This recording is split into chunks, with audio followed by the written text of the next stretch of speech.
Well, hello, and welcome to what might be considered after the hike. I do have some hiking videos on the way. I've got several encoded, and I will have the ability to upload them the first week of July, so you should start seeing one or two pop up around then.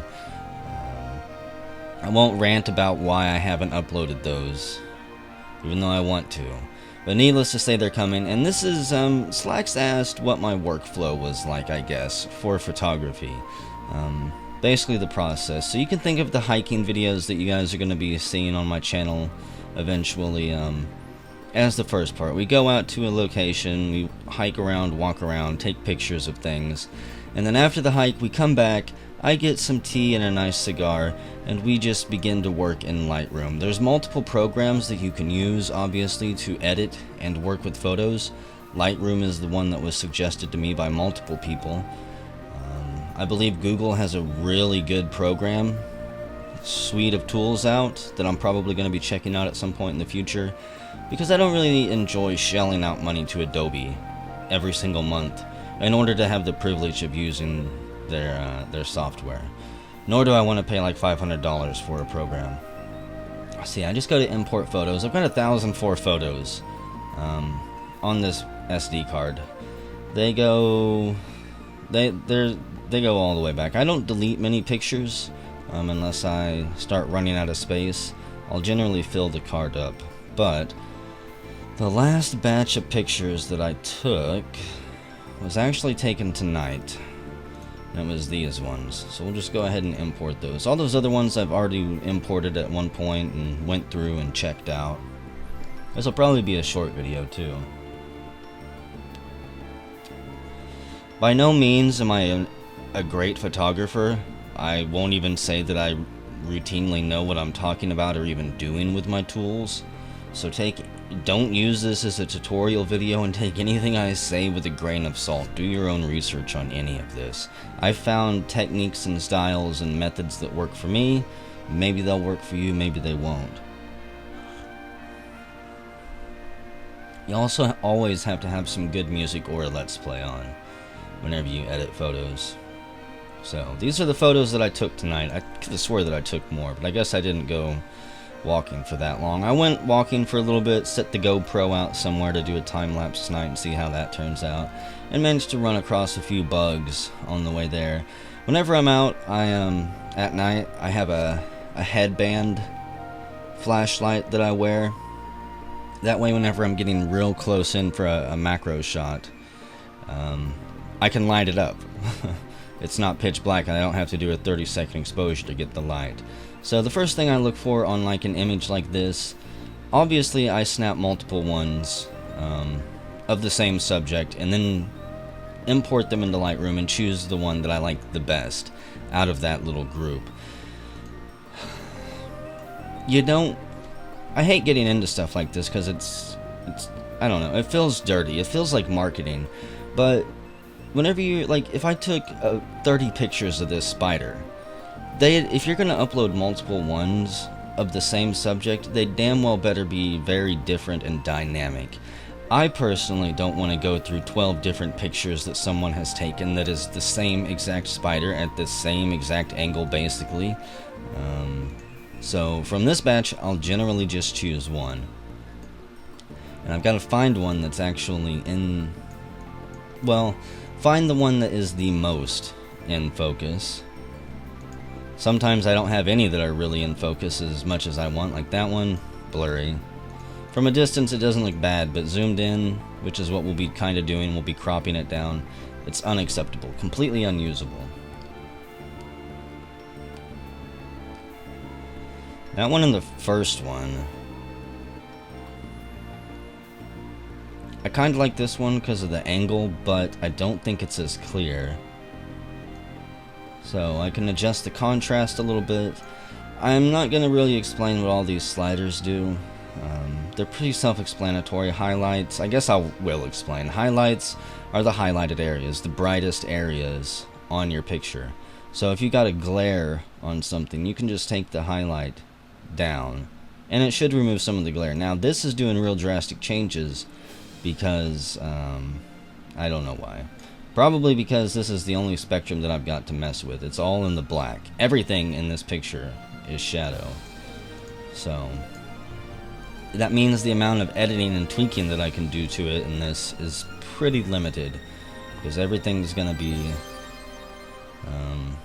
well, maybe it's just highlights. Like shadows, okay, on this, shadows will probably mostly just be the background, right? Yeah. So that's a pine tree in the background. We can adjust how well that stands out. Actually, making it brighter wouldn't be too bad. Now, there is clipping. If you press J in Lightroom, it'll show you... I guess this is color clipping. I don't really understand what it means.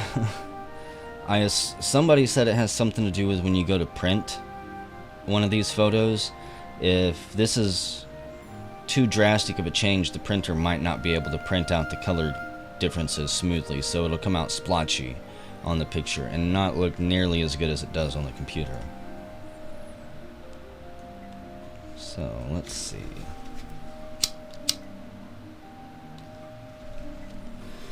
Can't let your cigar die. It's one of the key aspects of editing. There's like almost no white that I can adjust. It's going to be very minimal changes on this picture. So I actually do kind of want the spider a little bit brighter. But maybe just knock down the highlights a bit. And then the blacks, that's going to adjust a lot of stuff, yeah. So I mean, I'm probably not even going to use this one because the spider's not as clear as I want, but that's what the sliders do. You can crank the clarity up, which will kind of make it more crisp, but it adds noise, I believe. Like, yeah, zooming in, that's just horrible. I don't know if it would look like that when you print it or not, because I've never actually printed one that's like this, where the clipping is so bad on it. But anyways, we're kind of done with that one.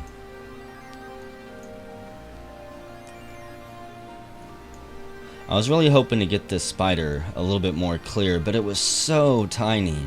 It was like the size of an eraser on a number 2 wooden pencil. So the details on it I didn't really get, which means I'm not going to use it as an upload. Right now I'm currently really working on my macro photography, and this isn't a good example of it. This was just something that I saw in the tree. There was a pine tree that had this stuff just reflecting off it as I shined my headlight on it. So I went over and it's actually sap coming out of the tree. I didn't think I'd be able to get a good picture of it because, again, this was even tinier than the spider. And I mean, it's not bad for how small it is, but again, there's not really anything there. So while it might be a decent picture of the item, the thing is it an interesting picture? Is it worth uploading to Twitter? Is it worth uploading to Facebook or SmugMug? Probably not. Even if I shrink it way down. See, people see that and it's like, what the hell is that? Is it a gunshot wound? Is that somebody's leg? Is that meat and bone right there?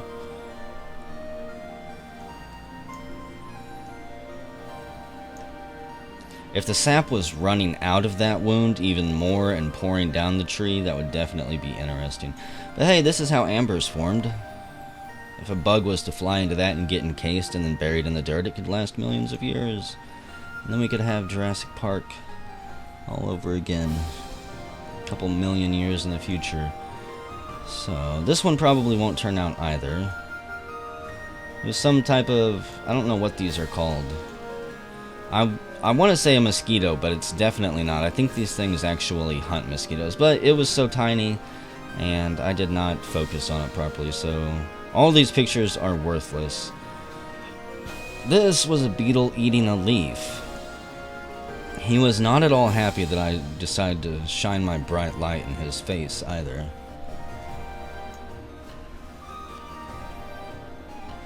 And I mean, some of this, it's not...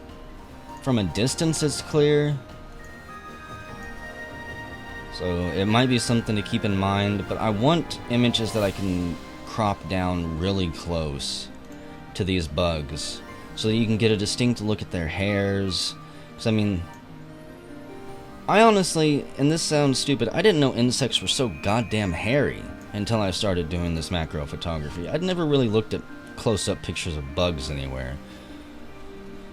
And I can't say I hold them in my hands too much and fondly pet them to feel their nasty insect hair. So, none of these pictures turned out amazingly well. In fact, let's see.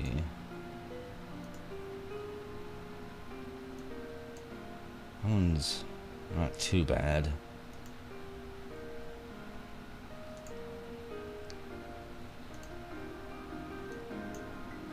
That one's not bad either. Problem is, it just doesn't show enough of the insect for me. And since it's not showing too much of the insect, I'd like to actually be able to see some action going on. Maybe its teeth, its mandibles clamped around the leaf, but you can't even really see that. So these pictures too, while not bad in some aspects, are still gone. I won't really be uploading them. And then this was, I think, this is a female crab spider, I think. She didn't really like me getting that close to her. So she was putting on a threatening display.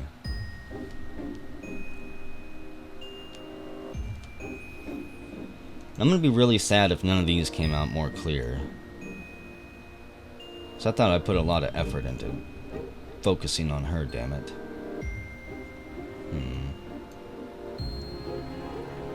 And what if I take the exposure down on this one? Crank the clarity up just a little bit.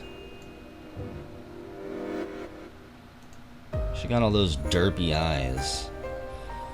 Okay. So which one of these is best? Because I'm definitely going to use one of these spider ones. Generally, if I do a whole lot of pictures of one too, I'll do a slight edit. That way in the bottom of the photo, one of these little icons shows up, and I know that that's one that I liked, without having to go back through and click on each one in the series. So, it's probably going to come down to the last one. Strangely enough, generally my best pictures are normally my first ones. And then as I adjust settings and stuff, I continue to make them worse and worse. So, let's shrink this down a little bit. Gotta decide which detail we want in. Give some negative space here. A little bit more negative space. And how do we want to adjust this? Again, I'm definitely not a professional with these sliders. Someone who really knows what they're doing would probably be a lot more deliberate with their slider adjustments, but generally, I just mess them around until I get a picture that works for me. And there's a way that you can go through, and I'll show you here in a second. Compare to your previous, the original photo. So, let's see. This was the original. This is after the edits. It's a little bit dark on this side, and I really wish that what is that, the thorax? I wish that that was a lot more clear, but it is what it is. I can't exactly go back and ask her to hold for another pose, so let's see. I generally don't add too much saturation, generally +10 or +7. Any more than that and I find it obnoxious. Unless I'm going for something artsy. Vibrance I don't generally mess with either. But we'll leave that at 7. Kind of draws out a little bit more of the color without making it overbearing. Okay, let me see. And see, you can see a lot more detail now just with those minor edits. And if you don't have a program like this, which I didn't for a long time, you end up throwing away a lot of photos that could otherwise have been saved with just a few minor tweaks and adjustments. This right here, I sometimes mess with, It's for even further adjustments. Like, I could completely suck all the color out of that if I wanted to. Boost it up a little bit. The lights. I generally don't like tweaking this little curved tone here. I mean, it definitely has its uses.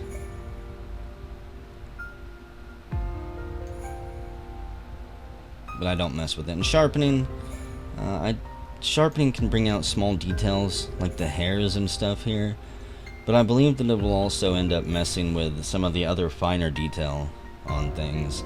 All of these sliders are a little bit tricky to mess with, so I'm just going to export this. I've already got a preset setting saved for these photos, so I don't have to go mess with it every time. And then we just keep moving on. This was a massive beetle that I found. I don't think it was eating a leaf. I'm not sure if these ones even eat leaves or if they just eat other bugs. Let's close that. Every time I export a photo, one of those folders opens, even if there's one already open. So what I'm looking for here is interesting color reflections. Beetles have, I can't remember, incandescent? Might not be the right word, but their shells reflect and refract light if hit at the right angle, and can produce some beautiful shimmering colors. So I'm looking for one that really has its face in focus, which I should have. You see, I'm a little bit off. This is more in focus than the face is. When I'm working this zoomed in with macros stuff, it becomes really easy to focus on the wrong part. And this is probably the best picture that I'm gonna get. Yeah, because that's something else. So, this one doesn't have to be shrunk down very much at all, thankfully. So, let's see. Take its back legs to the corner. Right there. Kind of leave it wedged in with some open space here. I'm almost tempted to zoom in even more, but I think that this will work. So, let's see what we can do with some editing here. Get the contrast a little bit. I want this area to end up being a little bit darker than it is as well, which we can adjust with the highlight slide, as long as that doesn't affect too much on the beetle. You can do specific area tweaking as well with various tools up here. I generally only use these tools though whenever I'm tweaking astrophotography. I could probably put them to use here, but I don't know. I'm not a big fan of using those blurred, these various tools, because I'm not that good with them yet. My work, it's extremely noticeable whenever I use them. I don't have a delicate touch. So, we could leave this all blurred out and bright, or crank it down a little bit and make it look like light to dark. It would simply be an artistic choice, and I kind of like it faded into black a little bit more back here. So whites, I don't want that too bright. It's going to end up being brighter than I want it to, but well. And blacks, crank that all the way down. Then you can really see the sparkly shine come out of its shell. However, it's not what I'm going for here. I'm just going to leave that at default. And clarity, which I'll only mess with a little bit. Now, saturation on this, don't really want to do too much again, because the leaf is going to just wash everything out with green. So take that to 7, leave vibrance where it is. I don't know what that is. Maybe it was down here drinking. Is that its mouth? I think it was drinking water. Definitely not the cutest of bugs, and I don't really need to mess with any of the sliders down here. We could crank the sharpening all the way up.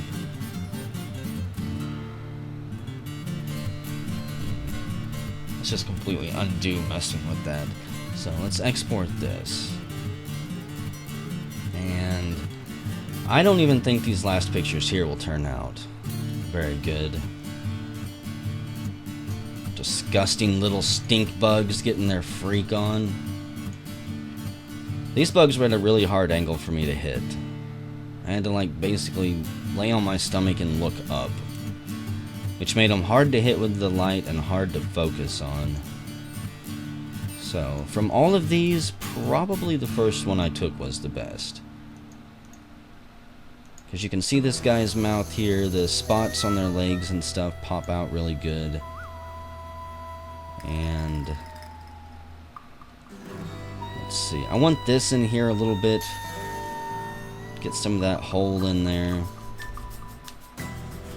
And then now we've got a little bit of editing to do. I don't like that shadow, but oh well. It is what it is.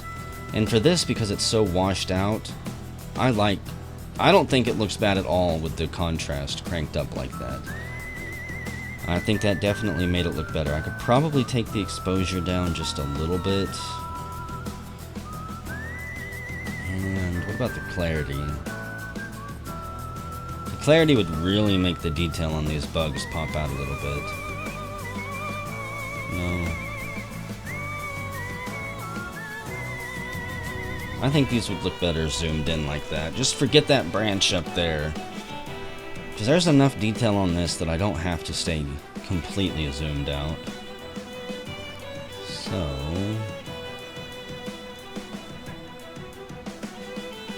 I don't want to clip their antennas off. Let's see what else we got. Highlights. No. I think that whenever the changes are that drastic with the slider, you need to go down here to the tone curve and use that instead. So, make that just a little bit darker. Ah! Nuclear bomb went off. I think we can just leave that where it is. And drop the black a little bit. I think that makes those spots pop a little bit more. For saturation, crank it all the way up. Now you can see their color. Now we'll just go...